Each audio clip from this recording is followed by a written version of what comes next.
আজকে রুটি দিয়ে খাওয়ার জন্য তোমাদের সাথে খুব সুন্দর একটা ডিমের তরকারি শেয়ার করি, যেটার মধ্যে শুধুই আছে শুধু ডিম। আর যারা ডিম পছন্দ করো তারা তো খুবই ভালোবাসবে, আর যারা তরকা পছন্দ করো তারাও মুগ ডাল ছাড়া এই শুধুমাত্র ডিমের তরকাটা খুবই পছন্দ করবে। তো চলো দেখিয়ে দিই। প্রথমে 3টে ডিমকে একটা বাটির মধ্যে ফেটে নিয়েছিল, তার মধ্যে কিন্তু সামান্য নুন দিয়ে ভালো করে ফাটিয়ে নিয়েছিল মামুনি।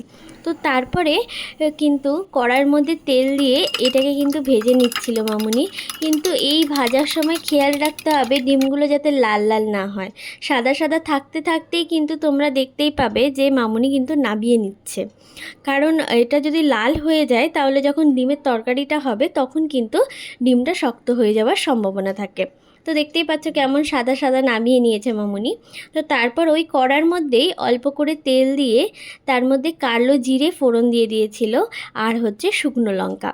তো ফোড়ন দিয়ে তারপর কিন্তু ওর মধ্যে লম্বা লম্বা করে কেটে রাখা আলু আর ক্যাপসিকাম দিয়ে দিয়েছিল। এই ক্যাপসিকাম আর আলুটাকে দেখতেই পাচ্ছ কিভাবে কাটা হয়েছিল। আর এর মধ্যে সামান্য পরিমাণে নুন দিয়ে কিন্তু মামুনি ঢাকা দিয়ে দিয়েছিল 1 মিনিটের জন্য, যাতে এটা খুব তাড়াতাড়ি সেদ্ধ হয়ে যায়। তো এটা ততক্ষণে সেদ্ধ হচ্ছিল, আর ওদিকে মামুনি মশলাটা রেডি করে নিচ্ছিল।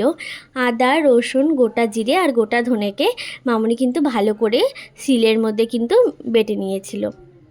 তারপরে দেখতেই পাচ্ছ এটা কিন্তু 50% কুক হয়ে গেছে। তারপর কিন্তু এর মধ্যে পেঁয়াজ কুচি আর একটা টমেটো কেটে ফালি করে কিন্তু এর মধ্যে দিয়ে দিয়েছিল। তারপর এবার আবার কিন্তু এই সমস্ত কিছুটা একটুখানি সেদ্ধ হওয়ার জন্য চাপা দিয়ে রেখে দিয়েছিল। এটার মধ্যে দেখতেই পাচ্ছ খুব কিন্তু অল্প পরিমাণে কিন্তু তেল ইউজ হয়েছে। তো যারা তোমরা হেলদি কিন্তু খেতে চাইছো তরকারি কিছু, কিন্তু প্রোটিন, কিন্তু তারা কিন্তু এইভাবে খেতে পারো। তো তার মধ্যে ওই মশলাটা যেটা শিলে বাটা হয়েছিল ওটা ওর মধ্যে দিয়ে তার মধ্যে হলুদ গুঁড়ো, কাশ্মীরি লাল লঙ্কার গুঁড়ো আর নুন দিয়ে এবার কিন্তু এই পুরো জিনিসটাকে ভালো করে কষতে হবে, কারণ প্রত্যেকটা জিনিস কিন্তু সেদ্ধ হয়ে গেছে। এবার কিন্তু পুরোটাই ডিপেন্ড করছে কষার ওপর। তারপর সামান্য সামান্য জল দিয়ে কিন্তু মামুনি ভালো করে কিন্তু কষে নিচ্ছিল। দেখতেই পাচ্ছ কালারটা কীরকম আস্তে আস্তে চেঞ্জ হতে থেকেছে। এই রকম পুরো কষা হয়ে গেলে তারপর আবার অনেকটা খানিটা জল দিয়ে একটুখানি ফুটে গেলে কিন্তু দেখতেই পাবে যে একটু পরে যে কত সুন্দর তেলটা ছেড়ে দিয়েছে দেখতেই পেলে। তো তার মধ্যে কিন্তু ওই ডিমটা কিন্তু ভাজা ডিমটা দিয়ে দিয়েছিল। তারপর একটু ফুটে গেলে কাসুরি মেথি আর ধনেপাতা ছড়িয়ে কিন্তু নাবিয়ে নিয়েছিল আমাদের এই সুন্দর একটা ডিমের তরকারি, যেটা রুটি দিয়ে খাওয়া হয়।